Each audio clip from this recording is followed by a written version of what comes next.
even though I already rinsed it off, I like to apply our Pro 40. Pro 40 is Zephyr's liquid metal polish. Also your maintainer, kind of works just like a wax. It seals the aluminum for you. And then also when you go between your cut and your color, unless you've been doing it for a while, it's almost hard to tell what's cut and what's colored. And by coloring, I mean that secondary cut, also your polishing stage. Because your first cut, you kind of leave it hazy, and the second cut is where all that gloss and color comes from. With metal, they're all bars, so this is your compound. Triple E is always your heavy cut for aluminum, so that's our brown bar. My personal go-to for coloring is Max Red. This comes in the kit.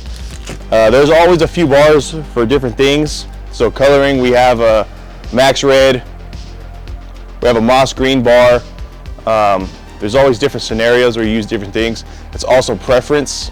So a big difference between Max Red and the moss green is the moss green has a little bit of wax in it, so it spreads a little bit further. So when you're doing a big tank, say you're doing the sides, it's nice to have because that product lasts a little bit longer on your pad versus Max Red's a little bit of a drier bar. So it doesn't spread so much, but it's nice on wheels because when you're doing the face, that compound will sometimes get stuck once you hit this edge. And now speed, my first cut is typically always at 3,200 RPM. This one goes to 3,500, so right around there from 3,000 and up.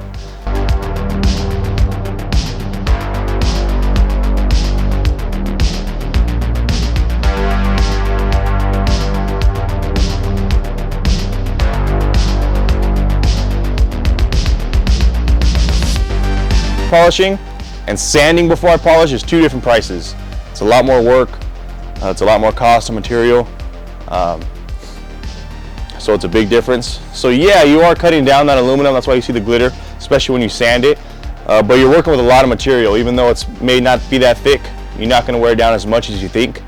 The only way you could really make a big divot is if you do a speed sanding and if you do it improperly. So you have our first cut. It's kind of hazy, you see a lot of hash, so you want to lighten that up. So this is called our Joker wheel because it's a green and purple color. This one's pretty soft. In the kit you have a blue one. It's going to be a little bit stiffer than this, which I prefer. Reason being is sometimes you might have missed something, whether it's a scratch. Instead of having to go backwards and put back on your cut buff with your cut bar, things like that, you could add a little bit more bar, up the speed a little bit on a color, and pull it out. The Joker one's pretty soft. On your polishing stage right now, usually about 1,600 RPM.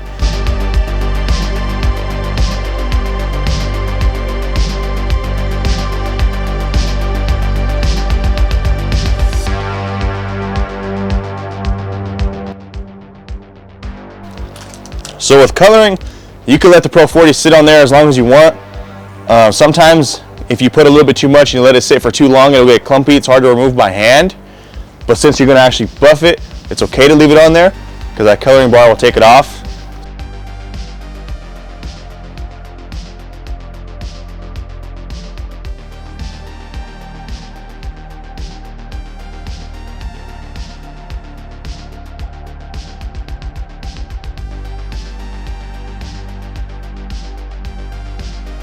For just starting out, I recommend just a DA palm sander.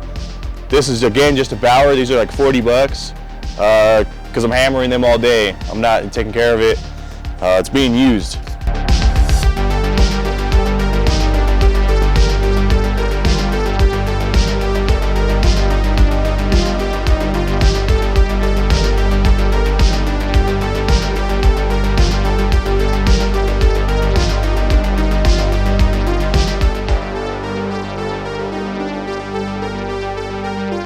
What's up, you guys?